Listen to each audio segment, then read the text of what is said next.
আসরের নামাজের পর রোজাদারের কলিজা শুকায় গেছে। কেউ যদি টেলিফোন করে এখন কথা বলা যাবে না, মাথা গরম। রোজাদার তো মাথা ধরে গেছে, পেটে ক্ষুধা, ফ্রিজের মধ্যে পানি, টান দিলে 3 লিটার নাই। একজনে কয় ভাই দরজা তার জানালা আটকাইয়া পানি পান কর। কারো দ্বারা আমি জীবনেও কব না কসম। কয় গলায় ছুরি লাগাইলেও পানি পান করব না। কেন? আমি আল্লাহকে ভয় করি। ইফতারির মাত্র বাকি আছে 10 মিনিট, সামনে ইফতারি রেডি, পানিও রেডি, রোজাদার বয়া রইছে, খালি বারবার ঘড়ির মধ্যে তাকায়। সারাদিনে যেই পরিমাণ ঘড়ি না দেখছে 10 মিনিটের মধ্যে 13 বার ঘড়ির দিকে তাকায়। মুয়াজ্জিন মরলো, এখনো কেন আজান দেয় না, মাইকে কেন আওয়াজ দেয় না? ঠিক নেই, মাথা গরম, এখনো টাইম হয় নাই। কততে তাড়াতাড়ি ক্যালেন্ডার দেখ। আল্লাহ কয় ফেরেশতা তাকায় দেখ, মাত্র 10 মিনিট বাকি। পেটের মধ্যে প্রচন্ড ক্ষুধা, পানির পিপাসা, সামনেও খানা রেডি, পানিও রেডি, এরপরও কেন পান করে না, খায় না, ক্ষুধাও আছে। আল্লাহ কয় ফেরেশতারা জানুনি? কয় জানি না। আল্লাহ বলে ও ফেরেশতা তাকায় দেখ, সবাই আমি আল্লাহকে ভয় করে এবং তোরা সাক্ষী থাক, আমি আল্লাহ এদের জীবনের সব গুনাহগুলো মাফ করে দিলাম। আতিনা ফি দারে দুনিয়া না হাসান, আতিনা ফি দারে উকবা না হাসান, ইয়া গিয়াসাল মুস্তাগীসিন হদিনা লফতিখারা বিল উলুমে ওয়াল গিনা। হর গরিদে নেকো তু তৈয়ার হ্যায়, जो न मांगे उससे तू बेजार है। তাকওয়া অর্জন করো রোজার মাধ্যমে। এরপরে আল্লাহ কয় জবানটারে হেফাজত করো। কেমনে জবানটারে হেফাজত করব? আল্লাহর ভয় অন্তরে ঢুকাইয়া কথা বলার আগে আল্লাহকে ভয় করো। কথা বললে আমার আল্লাহ খুশি হবে না বেজার হবে, এই চিন্তা করিয়া যখন চলবা তখন কিছুটা কন্ট্রোল হবে। আর একটা কাজ হলো জিহ্বার দ্বারা কিছু কিছু মৌলিক গুনার কথা বন্ধ করো, কিছু মৌলিক নেক আমল চালু করো। তাহলে একটা পাত্রের মধ্যে কিছু থাকলে অন্যটা রাখা যাবে না, খালি পাত্রের মধ্যে অন্য কিছু ঢুকতে পারে। জিহ্বাটারে যদি নেক আমল দ্বারা চালু রাখো, গুনাহ সহসয় হবে না। জিহ্বাটারে নেক আমল দিয়া চালু রাখো, গুনাহ কম হবে। 1 নম্বরে শপথ করো, রমাজান আসতেছে, এখন থেকেই তৈরি হয়ে যাব। এই জিহ্বা দ্বারা যেই পরিমাণ মিথ্যা কথা বলছি, সামনে আর মিথ্যা বলবো না। মিথ্যা বললে কলব মরিয়া যায়, চেহারার নূর নষ্ট হয়ে যায়, আমল নষ্ট হয়ে যায়। একটা মিথ্যাকে ঠিক রাখার জন্য হাজারো মিথ্যার তালি দেওয়া লাগে। মিথ্যা বন্ধ করে দাও। আল্লাহর নবী বলেন মিথ্যাবাদী জাহান্নামী। মিথ্যার দ্বারা মানুষের জিন্দেগি বরবাদ হয়ে যায়। আল কিযবু ইহুলিক। আল্লাহ কোরআনে বলেন ওয়াইলু ইয়াউমা ইযিল মুকাদ্দিবিন, ওয়াইলু ইয়াউমাইযিল লিল মুকাদ্দিবিন। মিথ্যাবাদীর জন্য ওয়াইল নামক জাহান্নাম। আল্লাহর নবী বলেন ইয়াকুমাল কিযব ফা ইন্নাল কিযবা ইয়াহদি ইলাল ফুজুর ওয়া ইন্নাল ফুজুরা ইয়াহদি ইলান নার। মিথ্যাবাদীর চূড়ান্ত ফলাফল হলো জাহান্নাম। 2 নাম্বার, জবানকে হেফাজত করো। গীবত শিকায়াত করা যাবে না। গীবত করা হালাল না হারাম? জোরে বলেন। ওয়াইলুল লিকুল্লি হুমাযাতিল লুমাযাহ। এই সূরাটার ব্যাখ্যা পড়ে দেখবেন গীবত করা হারাম, মরা ভাইয়ের গোশত খাওয়ার সমান। আল গীবাতু আশাদ্দু মিনাজ জিনা।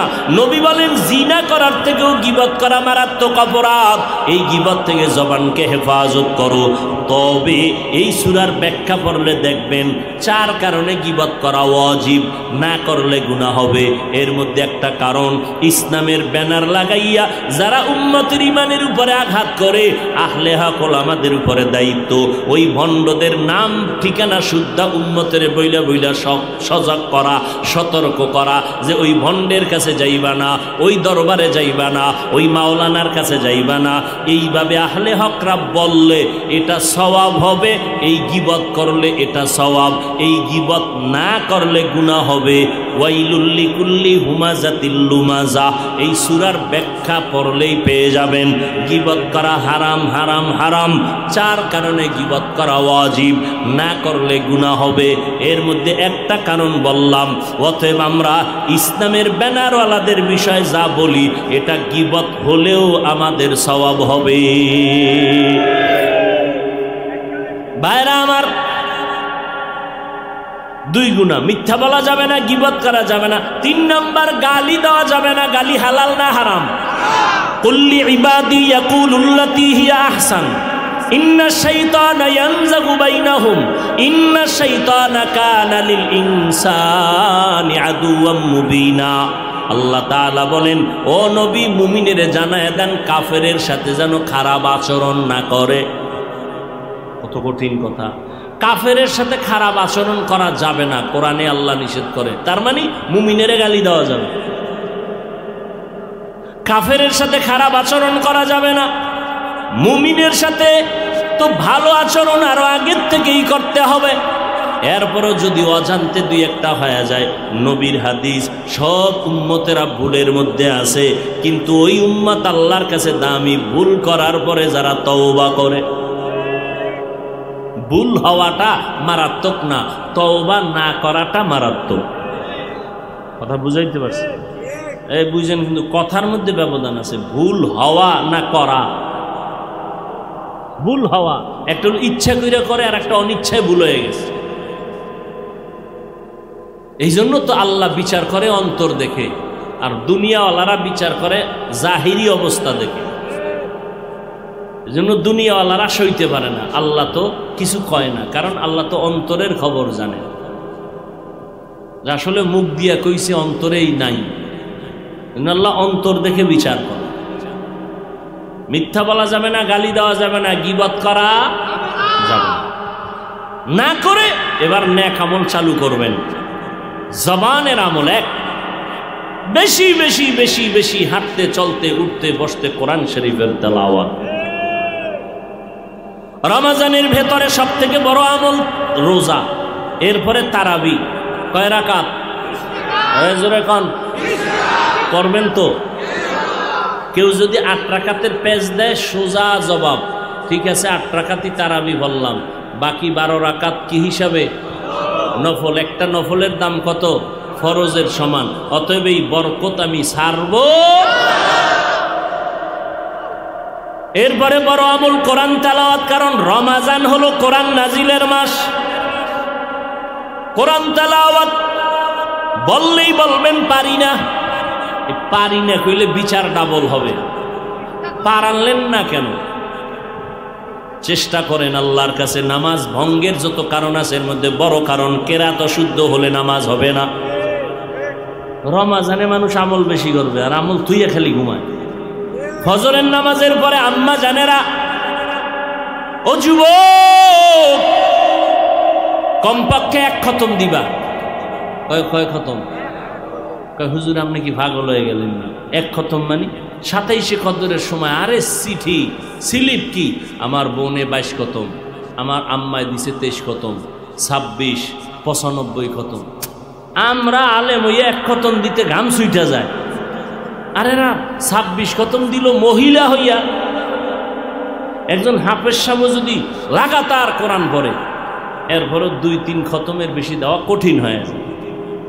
মহিলারা ঘরের ভিতরে বয়ে কি তালে কোরআন পড়তে জানে তো আমরা জানি।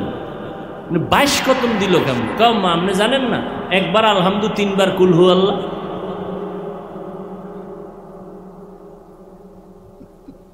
অতএব আম্মা জানদেরে বলে যাই, আলহামদু থেকে পড়বেন। দেখে দেখে কোরআন পড়ার সওয়াব বেশি, না দেখে পড়ার তুলনায় দেখে দেখে পড়ার সওয়াব বেশি। কোরআন শরীফ যারা দেখবে, যারা দেখে পড়বে, আল্লাহর নবী বলেন স্পষ্ট হাদিস, তার মরার আগে চোখের পাওয়ার নষ্ট হবে না। কোরআন পড়বেন 1 মিনিট, আর 26 ঘন্টা শুধু মোবাইল দেখবেন, কবিরা গুনাহ। চোখের পাওয়ার বাড়বে না, কি করবে? ফজরের নামাজের পরে ওই যে 1 খতম কমপক্ষে দিবে নেই। যারা পারেন না, আল্লাহর রাস্তে বলে গেলাম, ইমাম সাহেব যারা, মুয়াজ্জিন যারা, অবশ্যই মুসল্লিদেরকে তাশকিল করেন, যে অবশ্যই আমরা পহেলা রমজান থেকে কোরআন পড়াবো, 25 দিনে কোরআন শিখাইয়ে দিব ইনশাআল্লাহ। 25টা দিন একটু কষ্ট করেন, ফজরের পরে 1 ঘন্টা, না হয় তারাবির পরে 1 ঘন্টা সময় দেন। 25 দিন, পহেলা রমজান থেকে 25শে রমজান দুনিয়ার সব কাম করেন, ফজরের পরে কোনো কাম আসেনি, 1 ঘন্টা কম ঘুমান। বলবেন হুজুর ঘুম বেশি না, পড়তে বসে দেখবেন ঘুম নাই, 2 মিনিট পরে দেখবেন ঘুম গেছে। চেষ্টা করেন আমার কলিজার যুবকেরা, একটু আল্লাহর রাস্তায় শিখো, কোরআনটা পড়ো, দেখবা মজা লাগবে, পুরা পড়তে পারবা। এরপরে দরবার তরজমা, তখন দেখবা মজা কেমন। এই হলো এক খতম কমপক্ষে রোজায় দিবেন। নাম্বার 2, আম্মাজান সহ প্রতিদিন ফজরের নামাজের পরে সূরা ইয়াসিন না পড়ে ঘুমাবেন না। কোন সময়? ফজরের নামাজের পরে 5 মিনিট লাগবে, সূরা ইয়াসিন পড়ে নিবেন। আল্লাহর কোরআন হারায় গেলে পাবেন না, যত পারেন কোরআন পড়বেন, আল্লাহর মোহাব্বত তৈরি হবে, রিজিকে বরকত হবে। ফজরের নামাজের পরে সূরা ইয়াসিনটা না পড়ে ঘুমাবেন না। জোহরের নামাজের পরে সূরা আর রহমান, যদি সময় থাকে মন চায় তো সূরা ফাতাহ 26 পারা এটাও পড়বেন। আসরের নামাজের পরে সূরা নাবা, আম্মা ইয়াতাসাআলুন এটা পড়বেন। সময় থাকলে মনে চাইলে সূরা দুখানটাও পড়বেন। মাগরিবের পরে সূরা ওয়াকিয়া, এশার নামাজের পরে সূরাতুল মুলক 29তম পারা, এটা ছাড়বেনই না। সময় পাইলে রাতে আর একবার সূরা ইয়াসিন পড়বেন। দিনের বেলা সূরা ইয়াসিন পড়ার ফলাফল আলাদা, রাতের বেলা সূরা ইয়াসিন পড়ার ফলাফল আলাদা। এই 5টা সূরা বা আরো ডবল করে পড়লেও আলহামদুলিল্লাহ ভালো। ফজরের নামাজের পরে পারলে সূরা মুজাম্মিল পড়বেন। মাগরিবের নামাজের পরে পারলে সূরা মুজাম্মিল আর একবার পড়বেন। কমপক্ষে 100 বার দরুদ, 100 বার ইস্তেগফার। আর যাগো পাও দুইরা বুঝাইয়া আপনারা লাইনে আসবেন না, আপনারা ছোটখাটো আমল দিলে হয়তো করবেন, তাদের জন্য শেষ আমলটা দিয়ে দিলাম। হাঁটতে চলতে উঠতে বসতে রহমতের 10 দিন, মাগফিরাতের 10 দিন, নাজাতের 10 দিন। আপনারা প্রথম 10 দিন একটা রহমতের দোয়া পড়বেন, আল্লাহু খায়রুন হাফিজাও ওয়া হুয়া আরহামুর রাহিমিন। যদি এটাও না পারেন ইয়া আরহামার রাহিমিন, এটাও পারবেন না, এটাও পারবেন না। না পারলে কচু গাছের সাথে গলায় রশি লাগায় মরেন, আপনার বেঁচে থাকার কোনো দরকার নেই, মরা ভালো। আপনি মুসলমান নামের কলঙ্ক, আপনি নির্লজ্জ বেহায়া যে আপনি ইয়া আরহামার রাহিমিনও পড়তে জানেন না, আপনি বেঁচে আছেন কেন? এই যে দোয়াটা কোন দিন পড়বেন? প্রথম 10 দিন। মাগফিরাতের 10 দিন ইস্তেগফার পড়বেন, আস্তাগফিরুল্লাহাল আযীম, এটাও পারেন না। শেষের 10 দিন পড়বেন জাহান্নাম থেকে মুক্তির জন্য, আল্লাহুম্মা আজিরনি মিনান নার। পারেননি? আচ্ছা, এতগুলো না পড়লে একটা আয়াত আছে সবাই পারেন, এটা পড়বেন। ওই আয়াতটা 3-10 অংশ এটার মধ্যে ঢুকানো, রহমতের অংশ আছে, মাগফিরাতের অংশ আছে, নাজাতের অংশ আছে। দোয়াটা পারে না এমন কোনো শিশুও নেই। এই দোয়াটা পড়বেন সবাই, হাঁটতে চলতে সব সময়। রব্বানা আতিনা ফিদ দুনিয়া হাসানা ওয়া ফিল আখিরাতি হাসানা ওয়া কিনা আযাবান নার। পারেন না এটা? এটা পড়বেন। কোরআনের তেলাওয়াত। 2 নাম্বার আল্লাহর নামের জিকির। কার জিকির? না কোনো হিসাবের জিকির, আল্লাহর জিকির করবেন। জিকিরের মধ্যে উত্তম জিকির হলো লা ইলাহা ইল্লাল্লাহ। এই জিকিরটা করবেন সব সময়, সব সময়, হাঁটতে চলতে উঠতে বসতে। নাম্বার 3, হাঁটতে চলতে যুবকেরা, মুরব্বীরা, মা বোনেরা দরুদ শরীফ পড়বেন। পাক করতেছেন, বাজে কথা না বলে রোজাদার আপনি দরুদ শরীফ পড়বেন, সাল্লাল্লাহু আলাইহি ওয়া আলিহি ওয়াসাল্লাম, সাল্লাল্লাহু আলাইহি ওয়া আলিহি ওয়াসাল্লাম, সাল্লাল্লাহু আলাইহি ওয়া আলিহি ওয়াসাল্লাম। একবার পড়বেন 3টা পুরস্কার, 10টা গুনাহ মাফ, 10টা নেক যোগ হবে, আল্লাহর দরবারে 10 গুণ মর্যাদা বেড়ে যাবে। 1 নাম্বার আমল বললাম কোরআনের তেলাওয়াত, 2 নাম্বার আমল বললাম আল্লাহর নামের জিকির। 3 নাম্বার আমল বললাম দরুদ শরীফের আমল, করবেন নি? করবেন। 4 নাম্বার একটা আমল করবেন, এই আমলটা আরো খুব পাওয়ারফুল, ছোট পাওয়ারফুল। কেমন? ঋণী থাকলে আদায় হয়ে যাবে, অসুস্থ থাকলে সুস্থ হয়ে যাবে, মুসিবত থাকলে ফেরেশতা এসে ফিরিয়ে দিবে। ফলাফল অনেকগুলো। ইস্তেগফার, আস্তাগফিরুল্লাহাল আযীম, আস্তাগফিরুল্লাহাল আযীম, আস্তাগফিরুল্লাহাল আযীম, আস্তাগফিরুল্লাহাল আযীম। আল্লাহ পাক রব্বুল আলামিনের এই মোহাব্বত নিয়ে যদি আমলগুলো চালু রাখতে পারেন, ইনশাআল্লাহ জবানটাকে হেফাজত করা সহজ হবে।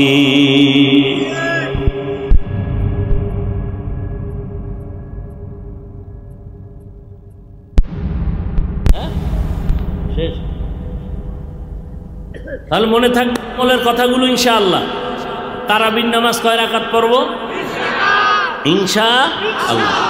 1 রমজান থেকে শুরু কোরআন তেলাওয়াত যারা পারি না শিখবো, কি রাজি আছেন? 1 ঘন্টা টাইম দিবেন, বাহাদুরি কইরেন না মিয়া। আমনে বাহাদুরি করলে আবু বকর সিদ্দিক জান্নাতের টিকিট পেয়ে জীবনভর কাঁদলেন কেন? আপনি কিসের মাস্তানি করেন? ওমরে ফারুক রোজার ঈদের দিন দরজায় তালা লাগায় কাঁদছেন, অথচ জান্নাতের টিকিট রেডি। ওসমান রাদিয়াল্লাহু আনহুর ইতিহাস পড়েন, জীবনটা কান্নায় শেষ করলেন। আপনি কিসের মাস্তানি করেন, বাহাদুরি করেন? সূরা ফাতিহা পড়তে পারেন না, আত্তাহিয়াতু পড়তে পারেন না, দোয়ায়ে কুনুত পারেন না, আপনি বাহাদুরি করেন। আবার আল্লাহ হায়াত রাখছে। গত রমাজানে কতজন ছিল, আজকে অনেকেই তো নাই। আগামী রমাজান আপনি পাবেন, গ্যারান্টি আছে। কিসের মাস্তানি করেন? দিলটা নরম করেন, আল্লাহর কোরআনটা শিখা কবরে যান। আল্লাহ রসুলের হাদিস, কবরে যাওয়ার পরে মাথার কিনারায় কোরআন বলবে, এই ফেরেশতা খবরদার প্রশ্ন করবা না, আমি কোরআন আসছি সহযোগিতার জন্য। যা আল কোরআন ইনদা রাসিহি ওয়াসসালাতু আন ইয়ামিনিহি ওয়াসসিয়ামু আন শিমালিহি ওয়াসাইরুল হাসানাতি ইনদা রিজলাই। আল্লাহ আমাদের সবাইকে দ্বীনের উপরে রাসূলের তরিকায় চলার মতো তৌফিক দান করেন। হ্যাঁ, নবীজি কোথাও গেলে হযরত আলীকে জিম্মেদারি দিয়ে যাইতেন। হিজরতের রাতে যখন গেলেন, বিছানায় কারে রাখলেন? শিয়ার গোষ্ঠীরা তো এই দলিলগুলো তালাশ করে করে বলে যে আলী ইমাম, আলী নবী, মোহাম্মদ নবী না। নবীর ইন্তেকালের পর থেকে দাফনের আগে, রসুলের ইন্তেকাল সোমবার, চাশতের সময়। কোন সময়? জোহরের আগে। বুধবার দিন তাহাজ্জুদের সময় তার দাফন। ইন্তেকাল কবে? সোমবার। ওই যে গজল গায় না, সোমবারে তার জন্ম মৃত্যু, বুধবারে দাফন। বুধবার দিন যাইয়া রাতের বেলা তাহাজ্জুদের টাইমে দাফন হয়েছে। অথচ রসুলের স্পষ্ট হাদিস, মাইয়াতকে দ্রুত দাফন করো, কষ্ট দিবা না, লোক কম হোক বেশি হোক। কতটি সুদখোর জানাজা এলে লাভ কি? হ্যাঁ, বাবাই মারা গেছে, ছেলে সিঙ্গাপুর থাকে, আসবে ফ্লাইটে 3 দিন পর। ছেলে গাঞ্জা খায়, মদ খায়, ও আইল কি না আইল? রসুলের হাদিস, মাইয়াতকে তাড়াতাড়ি দাফন করো। নবী হাদিস বলার পরে রসুলের দাফনে দেরি হলো কেন? রসুলের দাফনে দেরি হলো কেন? কঠিন থেকে কঠিন, কঠিন থেকে কঠিন, চূড়ান্ত কঠিন 2টা সমস্যায় পড়েছিল সমস্ত সাহাবায়ে। রসুলের ইন্তেকালের পরে দাফনের আগে সেই সমস্যার সমাধান হয়েছে, এতে সময় লাগছে 2 দিন, এরপরে দাফন হয়েছে। এক সমস্যা, রসুলের পরে খেলাফতের চেয়ারে বসবে কে? নবী বলে যান না কারো কথা। দ্বিতীয় সমস্যা, রসুলের কবর হবে কোথায়? মক্কাওয়ালারা কয় আমগো দেশে দাও, মদিনাওয়ালারা কয় আমগো দাও, এ নিয়ে টানাটানি। চূড়ান্ত এই সমস্যার সমাধান হইতে সময় লাগছে। এরপরে রসুলের দাফন হয়েছে বুধবার তাহাজ্জুদের সময়। আল্লাহর নবীর এই সাহাবী আলী 10 বছরে কালেমার দাওয়াত গ্রহণ করলেন। সে আলী আল্লাহর ইবাদতে নিজেকে এতটা মনোনিবেশ করলেন যে অজু করার সময় চেহারা বিবর্ণ হয়ে যেত। কেউ বলতো কি ব্যাপার, বলে আল্লাহর আদালতে হাজিরা দিতে যাব তো এই ভয়ে এই অবস্থা। ওসি সাহেব যদি কাউকে ডাক দেয় এতেই তো খবর হয়ে যায়। আগামীকাল কোর্টে হাজিরা, রায় কোন দিকে হয় বলা যায় না। রাতের থেকে ঘুম নাই, খাওন নাই, মেয়ে কান্দে, ছেলে কান্দে, সন্তানেরা কান্দে। আলী বলেন আল্লাহর আদালতে দাঁড়াবো তো, এজন্য চেহারা বিবর্ণ হয়ে যায়। সেই আলীকে একজন প্রশ্ন করলো, ও আলী, তুমি আল্লাহর ইবাদত যে করো সে আল্লাহকে দেখছো? হযরত আলী বলেন আমি এমন আল্লাহর ইবাদত করি না যে আল্লাহকে আমি দেখি না, আমি ওই আল্লাহর ইবাদত করি যাকে দেখি। এবার প্রশ্ন, যদি আল্লাহকেই দেখো বলো আল্লাহ কেমন? হিচে কসদর মুলকে উ আম্বাজ নেই, কৌলে উরা লহনে নেই, আওয়াজ নেই। হিচে কসদর মুলকে উ আম্বাজ নেই, কৌলে উরা লহনে নেই, আওয়াজ নেই। তেরা আয়না आलो में रंग बू है, जिधर दिखता हो उधर तू ही तू है। আল্লাহ দেখার কোনো আওয়াজ নাই, আয়না নাই, আল্লাহর কোনো আকৃতি নেই, আওয়াজ নাই, লাহান নাই। হযরত আলীকে প্রশ্ন করা হলো, আলী তুমি যে আল্লাহকে দেখে দেখে ইবাদত করো, বলো সে আল্লাহ কেমন? হযরত আলী বলেন আল্লাহ কেমন এটা বুঝার জিনিস, বুঝানোর কোনো জিনিস না, অনুভব করার জিনিস। ভাষা দিয়া বুঝানোর কোনো ক্ষমতা আল্লাহ রাখেন নাই। পহেলা বৈশাখে ইলিশ মাছের ভান্তা খায়,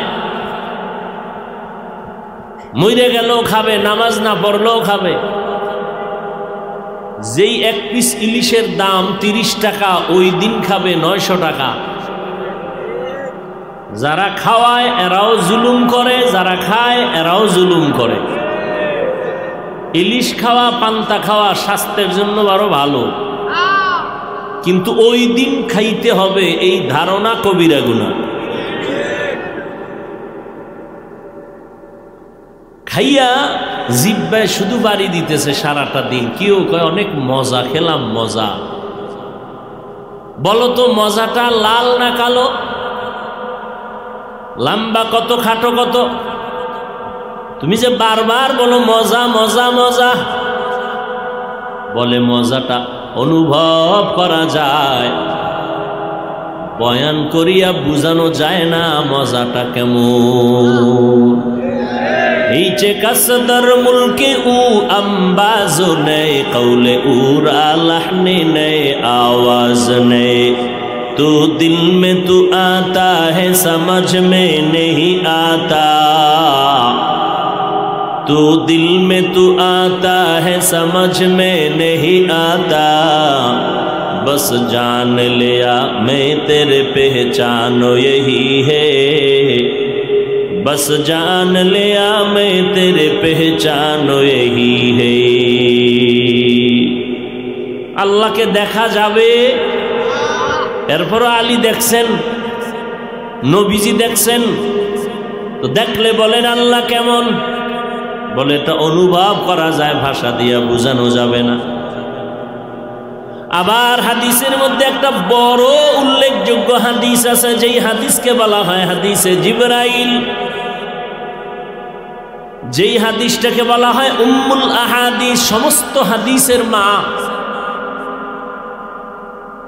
কারণ পুরা কোরআন শরীফ আর সমস্ত লক্ষ লক্ষ হাদিস পড়িয়া মানুষ যা জানবে, যা শিখবে, যা করবে, সবগুলোর নির্যাস এই হাদিসে দেওয়া। এই জন্য এই হাদিসকে বলে উম্মুল আহাদিস। এই হাদিসের আর এক নাম উম্মুল জাওয়ামে। সমস্ত হাদিসের একত্রিত করা নির্যাস হলো এই হাদিসে জিব্রাইল। এই হাদিসে জিব্রাইল আমিন আসছেন সাদা পোশাক পরে, রসুলের হাঁটুর সাথে জিব্রাইলের হাঁটু লাগাইয়া নামাজের সুরাতে বসলেন। ওমরে ফারুক মজলিসে বসা, বলে দেখলাম অপরিচিত এক মুসাফির নবীকে প্রশ্ন করেন, নবী জবাব দেন, আবার প্রশ্নকারী বলে নবী আপনি সত্যই বলেছেন। মাল ইসলাম মাল ঈমান, ইসলাম কি জিনিস মুহাম্মদ বলেন। নবী বলতেছেন ইসলাম। ঈমান কি জিনিস, নবী জবাব দিলেন। জিব্রাইল আমিন অপরিচিত সূরাতে আসছেন, বলেন সাদাক্তা আপনি সত্যিই বললেন। এরপরে শেষ প্রশ্ন করলেন মাল ইহসান, ইহসান কাকে বলে। নবী জবাব দিলেন আনতা আবুদাল্লাহ কাআন্নাকা তারাহ ফা ইল্লাম তাকুন তারাহ ফা ইন্নাহু ইয়ারাক। বান্দা আল্লাহর ইবাদত এমন ভাবে করবে যে আল্লাহকে দেখে দেখে ইবাদত করতেছে। যদি আল্লাহকে দেখতে না পারে এতটুকু ধারণা নিয়ে ইবাদত করবে যে আমি আল্লাহকে না দেখলেও আল্লাহ আমাকে দেখেন।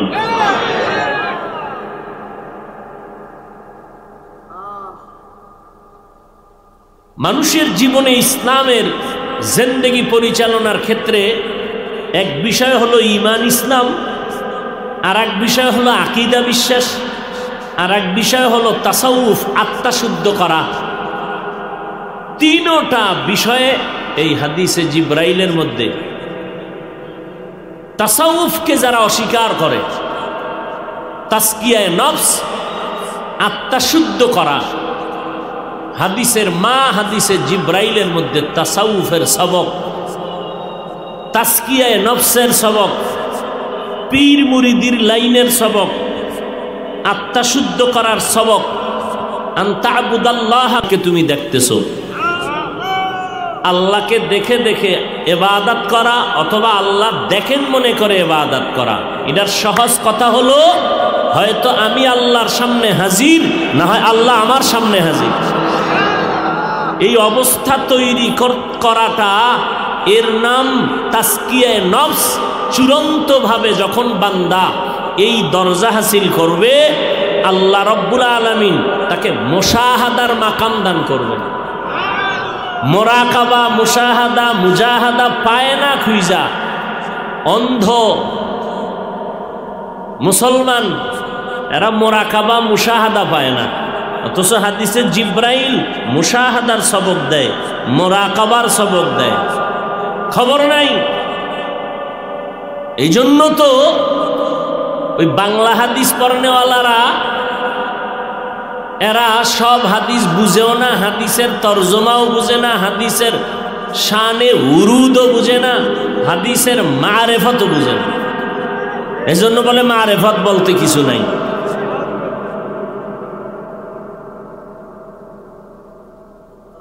কেউ আম খায়, আমের ভেতরের অংশ যেটাকে আমরা বরিশালের ভাষায় বাড়া বলি, কেউ আটি বলে, বলে না। কেউ আমের ছোলা শুদ্ধা খায়, ছোলা মানে ভিতরের ছোলা আছে না, আমের যে উপরের অংশ কাভার, এটার ভিতরটাও পুরা খেয়ে পুরাটার পাতলা বানায়। এটার মধ্যে আলাদা একটা কি আছে, মজা। আবার কেউ আমের গোস্ত ছাড়া বাড়াও খায়, আমারও গোস্ত দিও না, কি দাও, আটি দাও। ওটার মধ্যেও কি আছে, মজা আছে। যে মজা পাইছে বাড়ার আটির, সে গোস্ত যে খাইলো ওই বাড়ার মজা, ওই আটির মজা কিভাবে বুঝবে?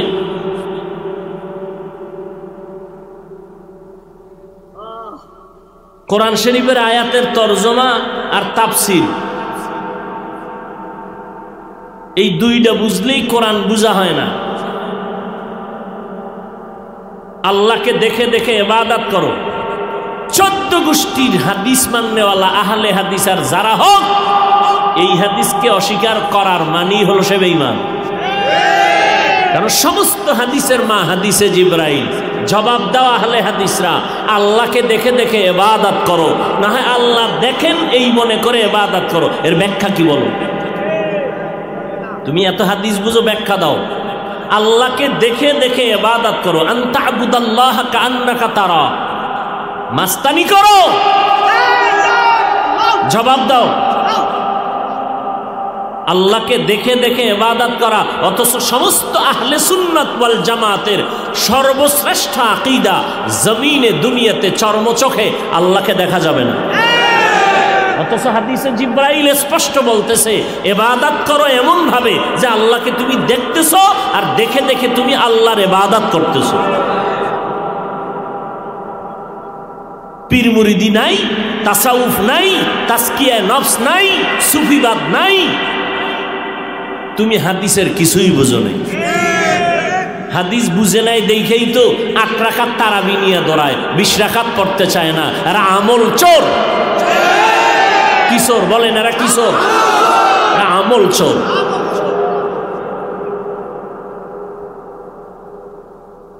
আল্লাহ হেদায়েত দান করুন। 20 রাকাত তারাবি চালু করেছেন হযরত ওমর। কে সে ওমর? সেদিকে ঢুকলে আবার অন্যদিকে যাবে। কে সে ওমর? যেই ওমরের জন্য আল্লাহর রাসূল কেঁদে কেঁদে দোয়া করেছেন।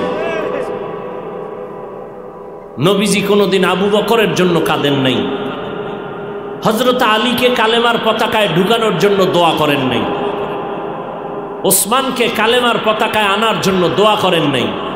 ওমরের জন্য দীর্ঘ টাইম কাঁদছেন আর দোয়া করছেন, আল্লাহ ওমরকে কালেমার সৈনিক বানাও। সেই ওমর 20 রাকাত তারাবি চালু করেছেন। এর আগে 20 রাকাত তারাবি ছিল না, কারণ রাসূল জীবনে তারাবি পড়েন নাই। মাত্র ইন্তেকালের আগের রমাজান তারাবি পড়েছেন, মাত্র 3 দিন। প্রথম 10 দিনেও পড়েন নাই, মাঝের 10 দিনেও পড়েন নাই, শেষের 10 দিনের 3 দিন, তাও লাগাতার না, একদিন পরে একদিন, 23, 25, 27, তাও একা একা। নবী দাঁড়াইছেন নামাজ পড়ে একা একা চুপচাপ, পেছনে কাতার দিয়া সাহাবায়ে কেরাম দাঁড়াইছে। নামাজের পরে নবী দেখে যাও ঘরে, যাও সব ঘরে, খবরদার তোমরা এমন করলে তো তারাবি ফরজ হয়ে যাবে।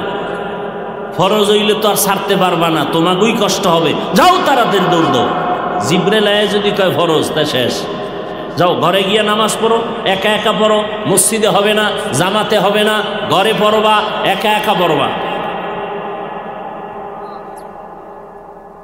আবু বকর আসলেন ইন্তেকালের পরে, রাসূলের তারাবি নাই। ওমরে ফারুক এসে সমস্ত সাহাবায়ে কেরাম নিয়ে বসলেন, মিটিং করলেন।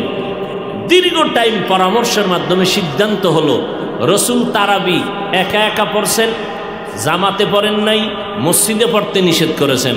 আমরা তারাবি পড়ব 20 রাকাত পুরা রমাজান, মসজিদে জামাতে। তাহলে পুরা রমাজান যারা 8 রাকাত পড়ে, পুরা রমাজান তো নবী পড়েন নাই, আপনি পুরা রমাজান ধরলেন কাটটা? ওমরেরটা। মসজিদে পড়েন কেন? নবী তো মসজিদে পড়তে নিষেধ করেছেন, আপনি মসজিদে চালু করলেন কার অনুমতি? ওমরের আমল। এরপরে আপনি পুরা রমজান পড়লেন, 8 রাকাত পড়েন, মসজিদে পড়েন কেন? নবী তো ঘরে পড়লেন, আপনি মসজিদে জামাতে পড়েন কেন? তাহলে মসজিদে পড়াটাও গ্রহণ করলেন ওমরের আমল। আপনি পুরা রমাজান তারাবির আমল শুরু করলেন ওমরেরটা, এরপরে মসজিদে করলেন ওমরেরটা, জামাতে মানতে গিয়ে তা ওমরেরটা মানলেন। 20 রাকাত মানতে অ্যালার্জি কেন? মাজায় ব্যথা? মাজায় ব্যথা না? আল্লাহ হেদায়েত দান করুন। রমজানের জন্য নবী কি দোয়া করেছেন? রজবের চাঁদ দেখে নবী দোয়া করছেন, আল্লাহুম্মা বারিক লানা ফি রজব ওয়া শাবান ওয়া বাল্লিগনা রমাজান। খেয়াল করেন দোয়াটার সিস্টেম কি। ও আল্লাহ, আপনি রজবে বরকত দান করেন, শাবানেও বরকত দান করেন, হায়াতটা যদি কম থাকে বাড়াইয়া রমাজান পর্যন্ত পৌঁছাইয়া দেন। রমাজানেও বরকত দান করেন, এটা তো কয় নাই। রজবে বরকত দান করেন, শাবান মাসে বরকত দান করেন, রমাজানে হায়াত বাড়াইয়া পৌঁছাইয়া দেন, কম থাকলে বাড়াইয়া দেন, রমাজানের আগে যেন না মরি। কেন? রমাজান হলো আফজালুশ শুহুর, শাহরু রমাজান, সমস্ত মাসের মধ্যে উত্তম মাস রমাজান। গোটা জমিনের মধ্যে বাইতুল্লাহর সম্মান যেমন, গোটা বছরের মধ্যে রমাজানের মান তেমন। সমস্ত নবী রাসূলদের মধ্যে রহমাতুল্লিল আলামিনের মর্যাদা যেমন, সমস্ত মাসের মধ্যে রমাজানের মর্যাদা তেমন। সেই রমাজানের দাম কত? একটা নফল আমল করবেন, দাম কত বলেন?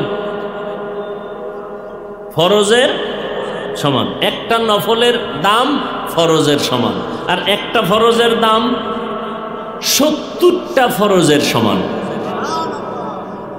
তাহলে রমাজানে আমল কম হবে না বেশি? তাহলে আপনি নামাজ না বেশি পড়বেন, আপনি কম পড়েন কেন?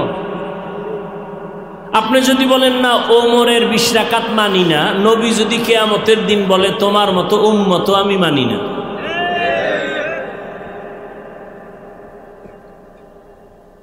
চালাকি করেন আল্লাহর সাথে, ওমরের সাথে রাগ করে আল্লাহর ইবাদত কমাইবেন কেন?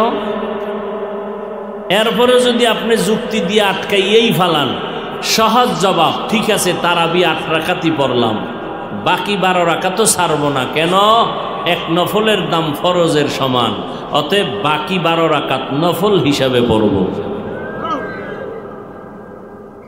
কি? যারা বলবে 8 রাকাত মেনে নেন 1 মিনিটের জন্য, ঠিক আছে 8 রাকাত তারাবি, ঠিক আছে মেনে নিলাম, বাকি 12 রাকাত কি হিসাবে পড়ব? নফল। একটা নফলের দাম কত? ফরজের সমান। তো রমাজান কি আর একটা পাইবেন গ্যারান্টি আছে? তাহলে এই সুযোগ ছাড়বেন কেন? সবাই মিলে একসাথে তারাবি, হাফেজ সাহেব একদার পারা কোরআন পড়ে, কি মজা, এটা আলাদা পারবেন? তাহলে এই সুযোগ ছাড়বেন কেন? হ্যাঁ, আপনার জরুরত থাকলে সেটা ভিন্ন। 6 রাকাত তারাবি পড়ছেন, টেলিফোন আসছে, মা ডাকছে, তাড়াতাড়ি ঝামেলা, চলে গেছেন, পড়ার টাইম পান নাই, খোদার হুকুম মানতে পারেন না, আল্লাহর হক মাফ। 12 রাকাত পড়ছেন, টেলিফোন আসছে, বাচ্চা অসুস্থ, দিছেন দৌড়, বাকি আর নামাজ পড়তেই পারেন নাই, আল্লাহর হক নষ্ট করেছেন, আল্লাহ মাফ করবেন। কিন্তু তেরামি কইরা 8 পড়বেন, কমও না বেশিও না, এই তেরা হইলেন কেন? এই তেরামি কেন?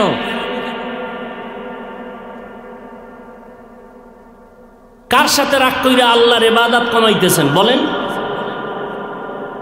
রাগটা করলেন কার সাথে? আবু হানিফার সাথে, ওমরে ফারুকের সাথে? মক্কা মদিনায় 20 রাকাত চলে, সেই ওমর থেকে খেলা মনে করছেন আপনি?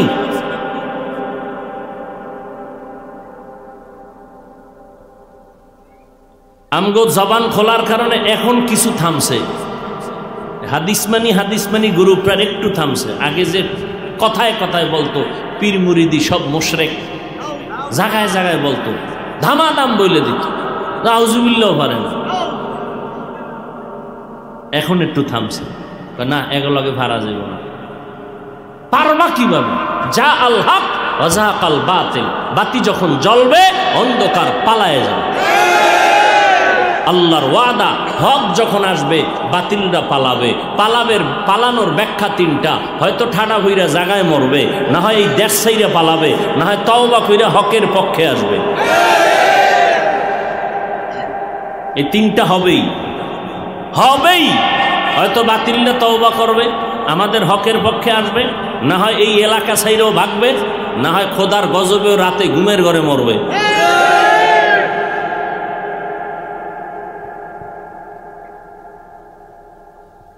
হায় হায় হায়, আল্লাহকে দেখা যাবে না দুনিয়াতে, এটাই আহলে সুন্নাত ওয়াল জামাতের চূড়ান্ত আকীদা। আল্লাহর রসুল তো বললেন, জিবরাইল আমিন এসে প্রশ্ন করতেছেন, নবী এহসান কাকে বলে? হাদিসের মা, যেই হাদিসকে বলা হয় সব হাদিসের মা, এই হাদিসের নাম হাদিসে জিবরাইল। নবী বলেন এহসান হলো আল্লাহকে দেখে দেখে ইবাদত করো, অথবা আল্লাহ দেখেন মনে করে ইবাদত করো। সহজ সরল তর্জমা কি? মনে করো ইবাদতের সময় আল্লাহর সামনে তুমি হাজির, না হয় আল্লাহ তোমার সামনে হাজির। আল্লাহ সবকিছু দেখেন, সবকিছু সব জায়গায় দেখেন, সব জায়গায় উপস্থিত, সব দেখেন।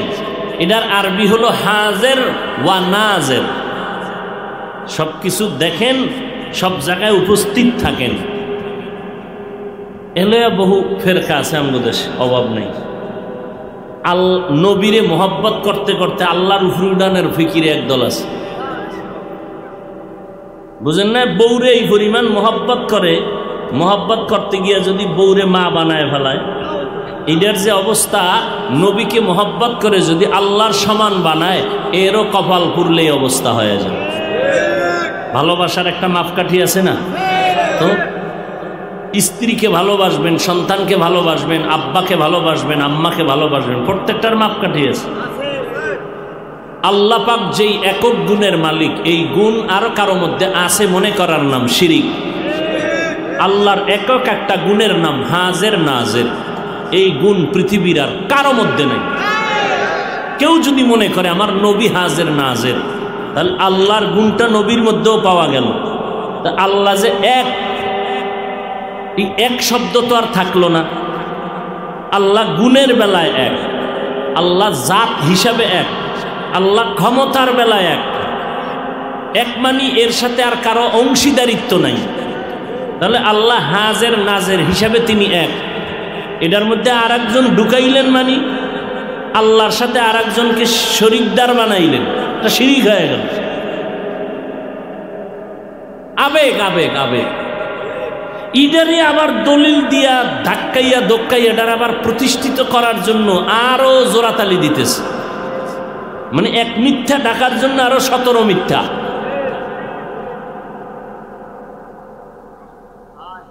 দরকারটা কি নিয়ে কিলাকিলি করার? আল্লাহ সব জায়গায় উপস্থিত, সব কিছু দেখেন, সব টাইম। এজন্য আল্লাহর কোনো আসা যাওয়া নাই, আল্লাহর কোনো কি নেই। আর যার আসা যাওয়া আছে সে হাজির নাজির না। যে হাজির নাজির তার আসা যাওয়া নাই, আর যার আসা যাওয়া আছে সে হাজির নাজির হতে পারে না। আমগো নবীর আসা যাওয়া আছে না নাই?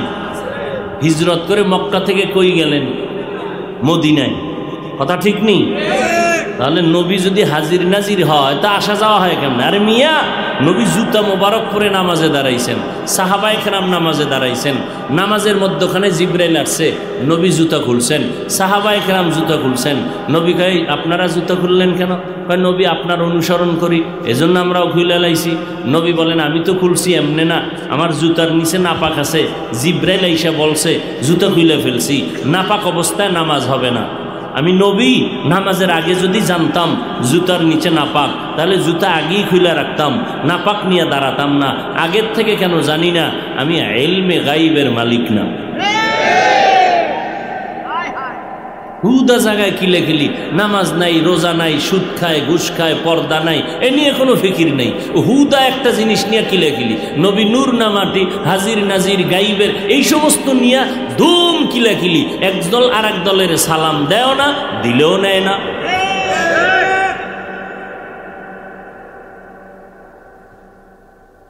আল্লাহ হেদায়াত দান করুন। হ্যাঁ, আল্লাহকে দেখা যাবে না। হযরত আলী আল্লাহকে দেখছেন আর ইবাদত করছেন। এডি আবার কি? এই জগৎটা বুঝতে হলে ভিন্ন সময় আল্লাহওয়ালাদের সোহবতে যেতে হবে।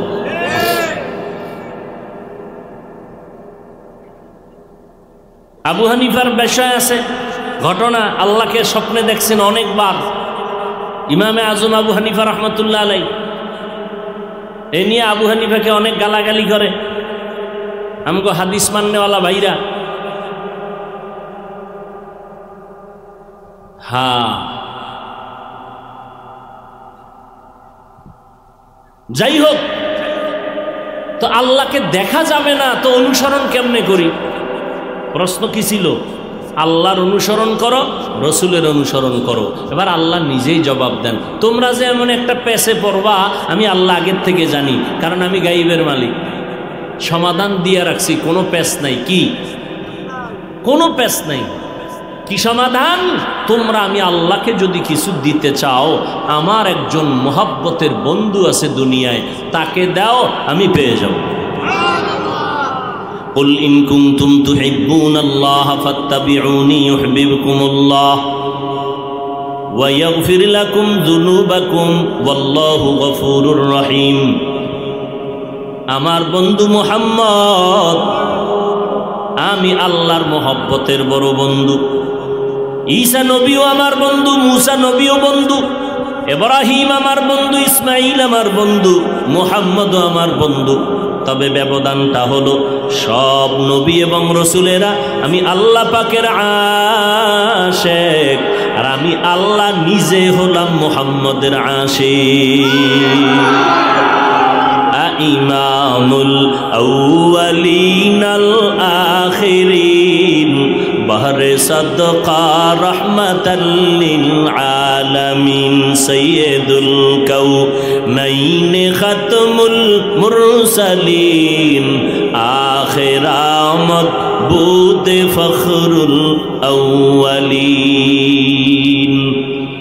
আমি আমার বন্ধুকে রেখে দিলাম, তাকে দাও। যারা আমার বন্ধুর অনুসরণ করবে, সে আমি আল্লাহর অনুসরণ করেই ফেলল। আমার বন্ধু মুহাম্মদের যদি দাও, আমি আল্লাহ খুশি হয়ে যাব, আর আমি আল্লাহ খুশি হওয়া মানি বিনা হিসাবে জান্নাত পেয়ে যাবি। এবার জবাব পেয়ে গেলাম, আল্লাহর অনুসরণ কেমনে করি? আল্লাহরে তো দেখা যায় না।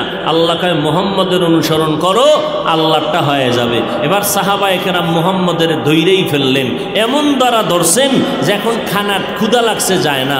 নবীর থেকে একটা কথা যদি সুইটা যায়, তাহলে আমি একটা মুক্তা হারিয়ে ফেলবো। আবু হুরায়রা রাসূলের সাহাবী, না খাইয়া পাগলের মতো রাস্তায় বেহুশ হয়ে পড়ে গেছে। মানুষ পাড়াইয়া যায়, মনে হয় মির্গি রোগে ধরছে। আবু হুরায়রা বলে, না, আমার মির্গি না, আমি মুহাম্মদের ইশকে আর মোহব্বতে খানার দিকে তাকাই না। মুহাম্মদের চেহারা দেখলেই পেটের ক্ষুধা থাকে না। কেমন একজন নবী আল্লাহ আমাদের বানাইলেন, আমাদের দান করছেন। রহমতের নবীকে দেখেন, সাহাবায়ে কেরাম আমল করেন, নবীও দেখাইয়া দেখাইয়া আমল শিখাইছেন। কেমনে বান্দা পানি পান করবা, গেলাসটা কেমনে ধরবা, খানার ভিতরে চামিচটা কেমনে ধরবা, জুতা দুইটা কেমনে পরবা, আমার নবী সাহাবাদেরকে দৈরা দৈরা দিকে দেখাই দিছেন। জুতা দুইটা রাখবা, এরপরে তুমি মসজিদ থেকে বের হইবা, মসজিদ থেকে আগে কোন পাও দিবা? বাম পাও। বাম পাওটা দিয়া বাম জুতার উপরে রাখবা, এরপরে ডান পাও ডান জুতার উপরে রাখবা। দোনো পাও দুই জুতার উপরে রাখছো, নিকয় রাখছি। এবার বিসমিল্লাহ বলে তুমি ডান পাও ডান জুতায় ঢুকাও, এরপরে বাম পাওটা বাম জুতায় ঢুকাও, ঢুকাইয়া আবার দোনোটা পাও স্থির করো। এবার বিসমিল্লাহ বইলা ডান পাও দিয়া তুমি কদম দাও, সুন্নত। এই আমগো দেশে সুন্নি দাবি করে, সুন্নতের সোর সবগুলো। সুন্নতের আমল নাই সুন্নি। কেমন সুন্নি? কয় রসে ভরা নাম দিছে আনারস, দানায় ভরা নাম দিছে বেদানা, বেদাতে ভরা, সুন্নত মানে না, এ সুন্নি দাবি করে। আছে না নাই? দুরুদের ভাগল, আরে দুরুদের ভাগল। ওরে দুরুদ কোন সময়? গরম জেলাফির সময়। কেন? মসজিদে ঢুকতেও দরুদ আছে, বাহির হইতেও দরুদ আছে। এটা যদি পড়ো তো তুমি রসুলের আশিক। মসজিদে ঢুকতে দোয়া আছে না? দোয়াটাই শিখলেন। মদিনার রসুলের দরুদ পড়েন না কেন? বিসমিল্লাহি ওয়াসসালাতু ওয়াসসালামু আলা রাসূলিল্লাহ আল্লাহুম্মা ইফতাহলি আবওয়াবা রাহমাতিক। আবার যখন বের হবেন আবার দোয়া পড়বেন দরুদ সালামের পরে, বিসমিল্লাহি ওয়াসসালাতু ওয়াসসালামু আলা রাসূলিল্লাহ আল্লাহুম্মা ইন্নী আসআলুকা মিন। হাঁটতে দরুদ পড়ো, বসতে দরুদ পড়ো, শুয়ে আসো বিছানায় দরুদ পড়ো। যত পারো পড়ো। জান্নাতীরা জান্নাতে যাওয়ার পরে আল্লাহর সব নিয়ামত পাওয়ার পর আল্লাহ জিগাইবেন কোনো আফসোস আসেনি? অধিকাংশ জান্নাতীরা বলবে একটা আফসোস আমার অন্তরে, বেশি আমল কেন করলাম না। আর এখন কয় নফল লাগে না, কাজা নামাজ লাগে না, জুমার আগে সুন্নত লাগে না, জুমার আগে সুন্নত লাগে না, কাজা নামাজ লাগে না। অথচ সমস্ত উলামায়ে কেরাম একমত, আসরের আগে 4 রাকাত সুন্নত আসেনি, জানেন আপনারা? এশার নামাজের আগেও 4 রাকাত সুন্নত আছে। সমস্ত উলামায়ে কেরাম ফতোয়া দিয়েছেন, তোমার হাতে যদি সময় থাকে 4 রাকাত সুন্নত পড়ার, সুন্নত পড়িও না, কাজা নামাজ পড়ো। অমরি কাজা থাকলে কাজা পড়ো, এটা তোমার জন্য জরুরি। আর মওদুদী সাহেবের মুরিদ ফতুয়া দিয়ে দিছে কাজা লাগে না, কারণ এরা ইবাদতই মনে করে না। নামাজ পড়া এটা নাকি একটা ট্রেনিং কোর্স, এটা ব্যায়াম, শরীরের কি ব্যায়াম, এটা ইবাদত না।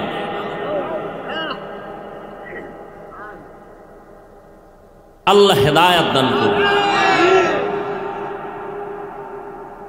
হায় হায় হায়, কোথায় যাবেন?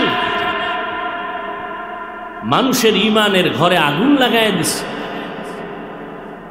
যেই নবীর এত গুণ কীর্তন বলতেছি, এই বাংলাদেশের বক্তা সে বলতেছে নবী অপরাধী। কি বয়ান শুনবেন? আল্লাহ হেদায়েত দান করুন। ওমরে ফারুকরে বলতেছে সে নাকি বেদাতি ভণ্ড। আওয়ামী লীগওয়ালারা বলে নাই, বিএনপি ওয়ালারা বলে নাই, এদেশের মাওলানা নামের বক্তা হইয়া এরপরে বলেছে। এরাই ঘুরে ফিরে তাবলিগের বিরুদ্ধে, এরাই ঘুরে ফিরে চরমনার বিরুদ্ধে, এরাই ঘুরে ফিরে দেওবন্দীদের বিরুদ্ধে, এরাই ঘুরে ফিরে ইসলামের বিরুদ্ধে। পাগল হয়ে গেছে, দেখেন না, পাগলের মতো হয়ে গেছে। কি বলবে, কোনো ব্রেক নাই, বলতেই আছে, কোনো দিক দিয়ে পারে না আটকাইতে, পাগলের মতো হয়ে গেছে।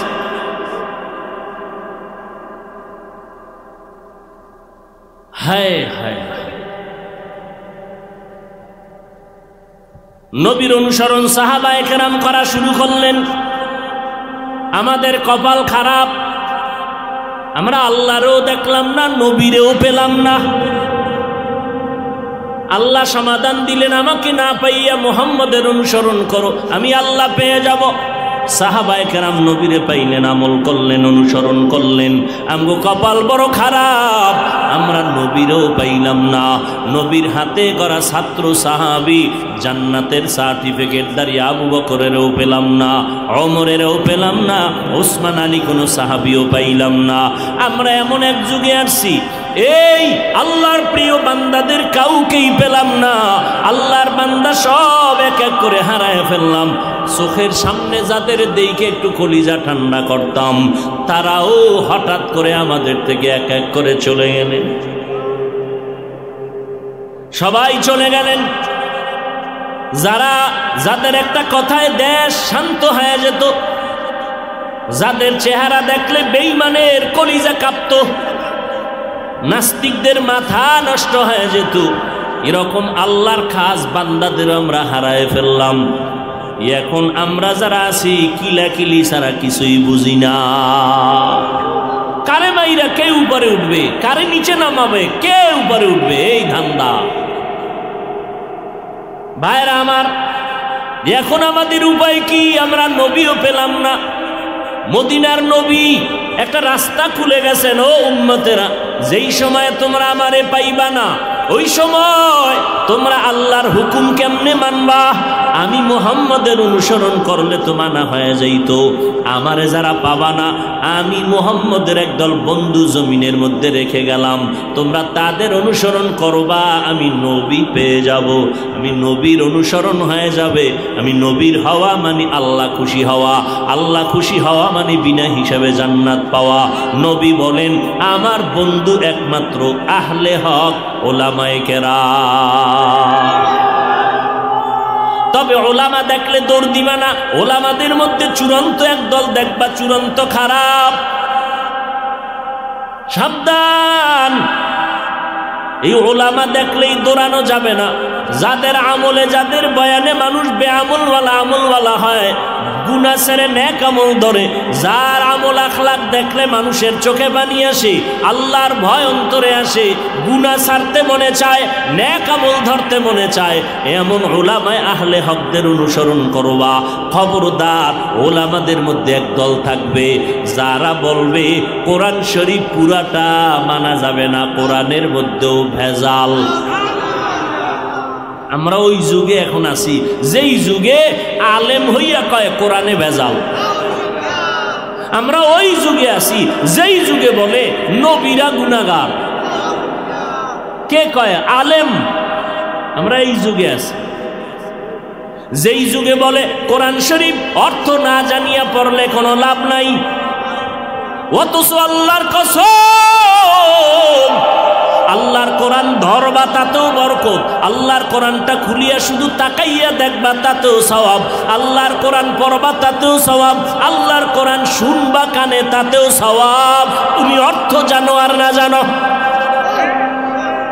আমি পড়লাম আলিফ লাম মিম, আমি পড়িয়া যেই পরিমাণ সওয়াব পাইলাম, আপনারা অর্থ জানেন না, পড়তেও জানেন না, আপনি শুধু শুনছেন, আমার সওয়াবে আপনিও পেয়ে গেছেন। অথচ মাওলানা হইয়া ফতুয়া দেয় কোরআনের অর্থ না জানিয়া পড়লে লাভ নাই। এজন্য নবী বলেন সাবধান, ওলামা জমিনের মধ্যে দুই দল। এক দল হবে চূড়ান্ত খারাপ, এত খারাপ যে গাঞ্জাখোর মদখোরেরাও এত খারাপ না। বলে কেন? কয় হাজারো লাখো গাঞ্জাখোর মদখোর জুয়া খেলনেওয়ালাদের দ্বারা ইসলামের ওই পরিমাণ ক্ষতি হবে না, একজন টুপিওয়ালা মাওলানা বন্ডের দ্বারা যেই পরিমাণ ক্ষতি হবে।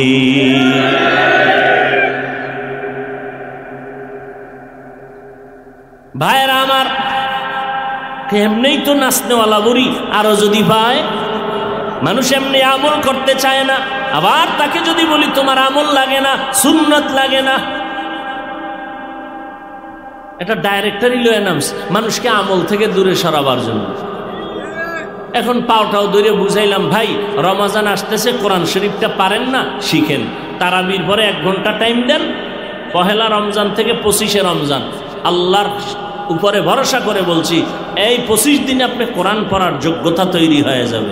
এখন ফট করে চিন্তায় পড়ছে, টেলিভিশনের হুজুরে না ফতুয়া দিছে অর্থ না যাই না পড়লে লাভ নাই, তো অর্থ না যাই না যদি পড়ি এত কষ্ট করে লাভ কি যদি সওয়াব না হয়?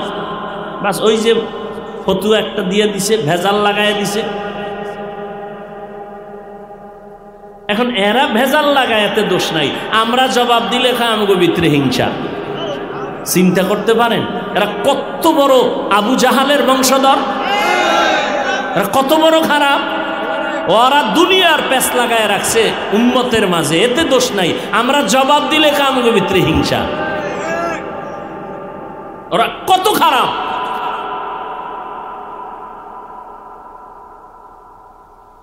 হায় হায়, সব জায়গায় পেছ লাগায় রাখছে, সব জায়গায়। আমাদের ওলামায়ে কেরাম জবাব দিলেই বলে আমাকে ভিতরে হিংসা। নবীরে গালি দিবে, কোরআন শরীফের মধ্যে ভেজাল বলবে, আর আমরা আহলে হকরা চুপ থাকবো না? কি আশ্চর্য বিষয়।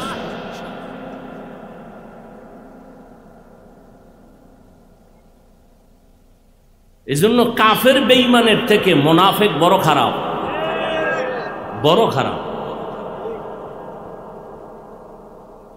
আওয়ামী লীগওয়ালারা তো ইসলামের ব্যানার লাগায় কয় না আইও আমরা ইসলাম কায়েম করব, বলছে? বিএনপিওয়ালারা বলছে? যে আমাকে ভোট দাও, আমরা ইসলাম কায়েম করব, ব্যানার লাগাইছে। অতএব ওদের বিরুদ্ধে আন্দোলন না, আন্দোলন হবে তাদের বিরুদ্ধে যারা ইসলামের ব্যানার লাগায় বেঈমানি করে। ওদের বিরুদ্ধে আন্দোলন হবে কঠিন, কারণ ওদের দ্বারা ইসলামের ক্ষতি হবে চূড়ান্তভাবে। একটা গাঞ্জাখোর, মদখোর, ওর প্রতি পাও ধরলে আশা করা যায় তওবা করবে, কিন্তু মুনাফিকটাই তওবা করবে না, কারণ ও যাই না শুই না গাদ্দারি করে।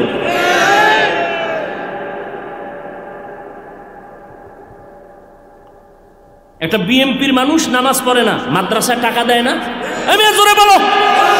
আওয়ামী লীগের লোক মাদ্রাসায় টাকা দেয় না, মসজিদে টাকা দেয় না। ওরে যদি পাও ধরে বুঝাই, ও মক্কায় যাবে, মদিনায় যাবে, মাদ্রাসার খেদমত করবে, দাড়িওয়ালা হবে, নামাজি হবে, কিন্তু ইসলামের ব্যানার লাগাইয়া, টুপি লাগাইয়া, মাওলানার টাইটেল লাগাইয়া যারা ভণ্ডামি করে, এদেরকে বুঝানোর কোনো পথ নাই জুতার বাড়ি ছাড়া।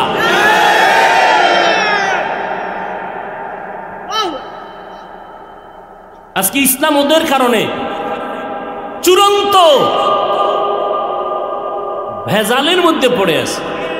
আওয়ামী লীগের একজনও তো কইল না যে কওমি মাদ্রাসা বন্ধ করে দাও, বরং এক সময় যারা কইতো এখন তারা আস্তে আস্তে মাথা নত করছে।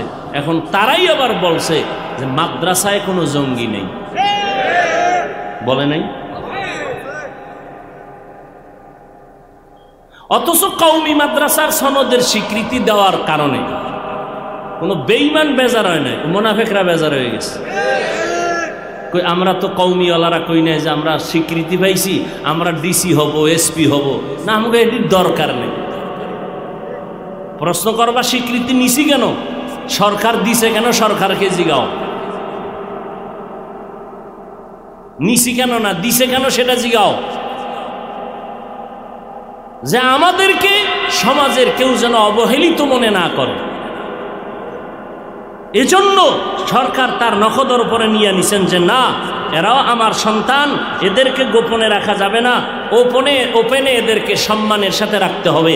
এরাও উম্মতের রাহবার শিক্ষিত সন্তান, এদেরকে অশিক্ষিত বলার কোনো সুযোগ নেই। এই শুধু এতটুকুর জন্য সরকার আমগো বিল্ডিং করে দিবে, এই লোভে আমগো সনদের স্বীকৃতি আমরা আমাদের মুরব্বীরা চায়ও নাই, সরকারও দেয় নাই।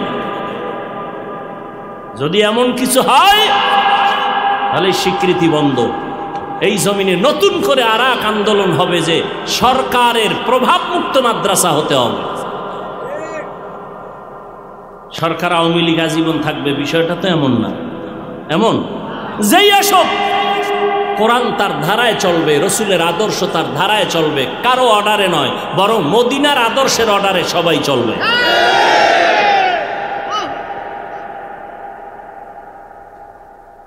আল্লাহ, তাহলে নবীর অনুসরণ কেমনে করব? জবাব কি? জবাব পাইছেন? শেষ 2 মিনিটে ভুলে গেছেন। আল্লাহর অনুসরণ কেমনে করব? নবীর অনুসরণ করলেই হয়ে যাবে। নবীরে যারা পাইলাম না, নবীর অনুসরণ কেমনে করবেন?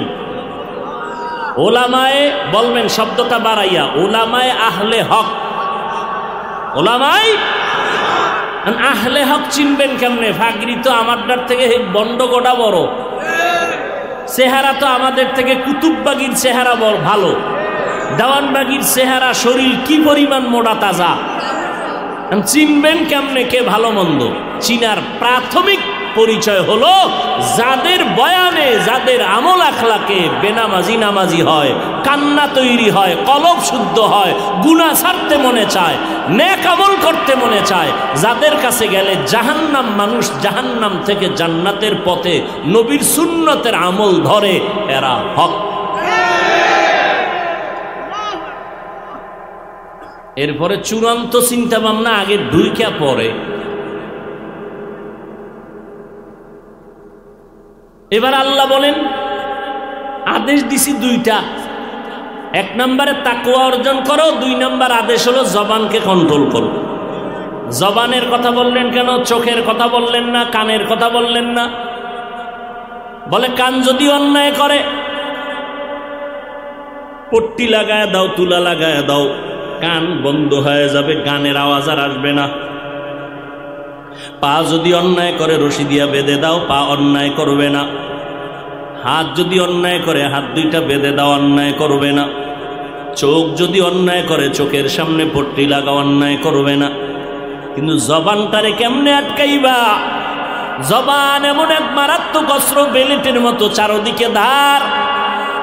জিহ্বাটা দিয়ে তুমি বান্দা কিছুই করতে পারবা না। এটারে কষ্টেবো লাগাইতে পারবা না, সুপারগুলো লাগাইতে পারবা না, রশি লাগাইতে পারবা না। আর এটা এমন এক অস্ত্র মারাত্মক, এই জিহ্বা নাড়াইয়া আওয়াজ দিলেই তো কানের মধ্যে যায়। এই জিহ্বার কথার দ্বারা কারো সম্মান বাড়ে, কারো সম্মান কমে। এই জিহ্বা নাড়ায় ডান দিকে যদি কয় তোরে মাফ করে দিলাম, ফাঁসির আসামি খুশি। আবার এই জিহ্বাটা নাড়ায় যদি বাম দিকে ঘুরায় কয় ওরে ধর, নিরাপরাধ ব্যক্তিটাও হাতে হ্যান্ডকাপ লেগে যাবে। এই জিহ্বা নাড়াইয়া অপরিচিত একটা মাইয়ারে যদি বলি কবুল, জীবনের আপন হয়ে গেল। আবার এই জিহ্বা নাড়ায় যদি বলি তালাক, জীবনের আপন বউটা পর্যন্ত অপরিচিত হয়ে গেল। জিহ্বা বড় মারাত্মক অস্ত্র। এটারে হাতের মতো বান্ধা যায় না, চোখের মতো আটকানো যায় না, কানের মতো আটকানো যায় না, পায়ের মতো আটকানো যায় না। জিহ্বাটারে কেমনে কন্ট্রোল করবা? জিহ্বা কন্ট্রোল করার জন্য আমার আল্লাহ একটা বাঁধনের রশি দান করছেন, কুদরতি রশি। বলে ওই রশিটা কি? বলে ওই রশি লাগাইলে তোর জিহ্বা কন্ট্রোলে আসবে। ওই রশির নাম হলো আমি আল্লাহর দেওয়া তাকওয়ার রশি লাগাও।